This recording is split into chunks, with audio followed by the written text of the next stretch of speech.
साथियों, आज के इस वीडियो में हम कॉरपोरेट जगत की बात करेंगे। जो भी कॉरपोरेट कर्मचारी हैं जो कि निजी बड़ी कंपनियों में काम करते हैं, जिनकी अच्छा खासा तनख्वाह भी होता है, अच्छा खासा इन्वेस्टमेंट भी है, फिर भी उनका टेंशन जो है कम नहीं हो रहा है। आखिर इसके पीछे की वजह क्या है? इस समय वो लोग जो भी कर्मचारी हैं वह वित्तीय असुरक्षा यानी फाइनेंशियल इनसिक्योरिटी महसूस कर रहे हैं। आज इसको पूरी डिटेल्स में हम समझने वाले हैं। साथियों, एक पत्रिका से सर्वे से यह बात निकल कर आई है कि कॉरपोरेट कर्मचारी निवेश तो खूब कर रहे हैं, वित्तीय सुरक्षा पूरी तरीके से बरकरार है, पहले से सैलरी भी बढ़ी है, उनका निवेश भी बढ़ा है, पर टेंशन कम होने का नाम भी नहीं ले रहा है। कॉरपोरेट कर्मचारियों के बीच निवेश का रुझान तेजी से बढ़ा है, पर उनमें वित्तीय असुरक्षा और चिंता बनी हुई है।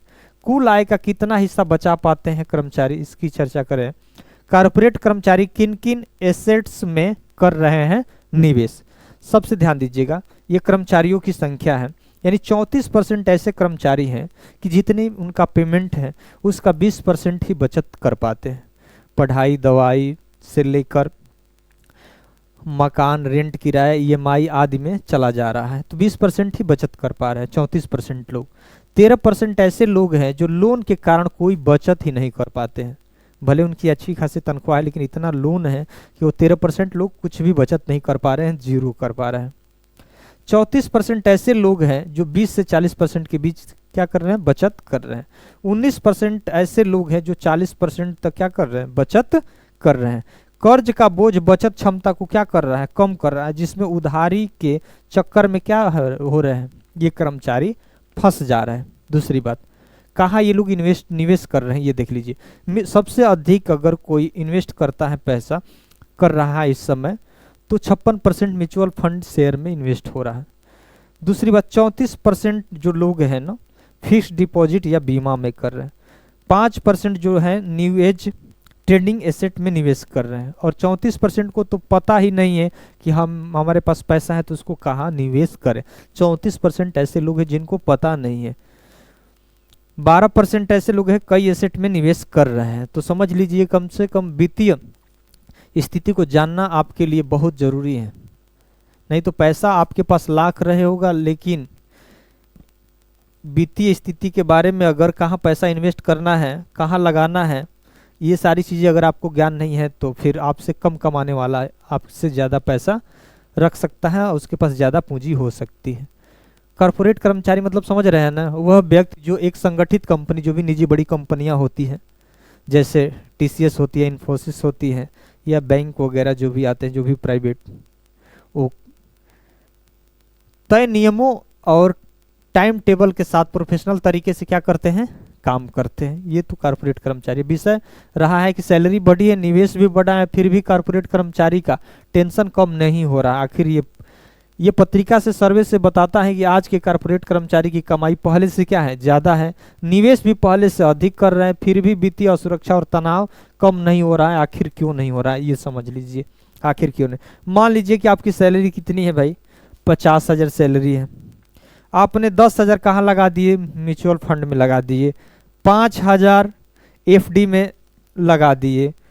पर यदि आपके पास इमरजेंसी फंड होना चाहिए, कभी भी ऐसी आपदा विपदा, शादी विवाह, दुर्घटना घटना, बीमारी, ऐसी कुछ चीज़ें आ जाती हैं, ठीक, तो वो आपके पास फंड नहीं मिल पाता है। फंड नहीं होता है तो क्या करते हैं? जहाँ पूंजी लगाए रहते हैं उसी पूंजी को क्या करते हैं? पुनः अपने पास निकाल लेते हैं, जिससे आपकी वित्तीय असुरक्षा महसूस हो जाती है।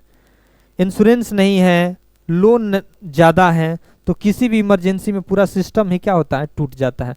जैसे आपने बीमा में पैसा लगाया, आपने LIC में पैसा लगाया, म्यूचुअल फंड में लगाया, शेयर मार्केट में लगाया, लेकिन अब ऐसा इमरजेंसी आपके पास फंड नहीं है, तो आप सोचेंगे कि उस पैसे को क्या कर ले, इमरजेंसी में उसका उपयोग कर ले, तो कहीं ना कहीं आपकी वित्तीय स्थिति क्या होती है? गड़बड़ हो जाएगी। तो इमरजेंसी का फंड भी आपके पास रखना चाहिए कि कभी ऐसे समय अगर आ जाए तो कम से कम जहाँ पूंजी इन्वेस्ट किए हैं उसको ना छेड़ा जाए, बाकी इमरजेंसी फंड से उसका उपयोग कर लिया जाए उस अपने संकटकालीन स्थिति का। इसलिए निवेश होने के बावजूद भी असुरक्षा और टेंशन क्या बना रहता है। अगर अचानक घर में बीमारी हो जाए, दुर्घटना हो जाए, नौकरी चली जाए, उसके पास इमरजेंसी फंड नहीं है, तो बचत अधिक, तो यही बात अधिकतर कर्मचारियों के साथ क्या हो रही है। अगर इमरजेंसी में उनके पास कोई फंड नहीं है तो समझ लीजिएगा किसी के घर बीमारी हो जाए, दुर्घटना हो जाए, नौकरी चली जाए अगर वित्तीय स्थिति में, तो उनका जो भी वित्तीय व्यवस्था में जो भी इन्वेस्टमेंट किए हैं वो पूरी तरीके से स्थिति क्या हो जाएगी, खराब हो जाएगी। अधिकतर लोग बचत उतनी नहीं कर पा रहे हैं जितनी उन्हें करनी चाहिए। ज़्यादातर लोगों का तो ईएमआई में पैसा चला जा रहा है, लोन में पैसा चल जा रहा है, खर्च लगातार बढ़ रहे हैं, बचत की क्षमता क्या हो रही है, कम हो रही है। समस्या निवेश बढ़ रहा है पर समझ नहीं बढ़ी है। निवेश बढ़ रहा है लेकिन समझ नहीं बढ़नी है। भाई समय और काल परिस्थिति के अनुसार अपने आप के नॉलेज को भी विकसित करना है कि पैसा कहाँ लगाएं कि सुरक्षित पैसा रहे और इन्वेस्टमेंट का जो है बेनिफिट भी अच्छा खासा आपको मिले। पैसे लगा रहे हैं कहाँ पर सुरक्षित महसूस नहीं कर रहे, बचत नहीं हो, बचत होनी चाहिए थी पर ईएमआई और खर्च क्या हो रहा है, बढ़ रहा है, क्योंकि बचत कम हो रहा है, खर्च ज़्यादा हो रहा है, लोन ईएमआई बढ़ रही है, इमरजेंसी प्लानिंग कमज़ोर हो रहा है, निवेश का सही जानकारी भी नहीं है। तो कम से कम निवेश की सही जानकारी का भी होना बहुत ज़रूरी है।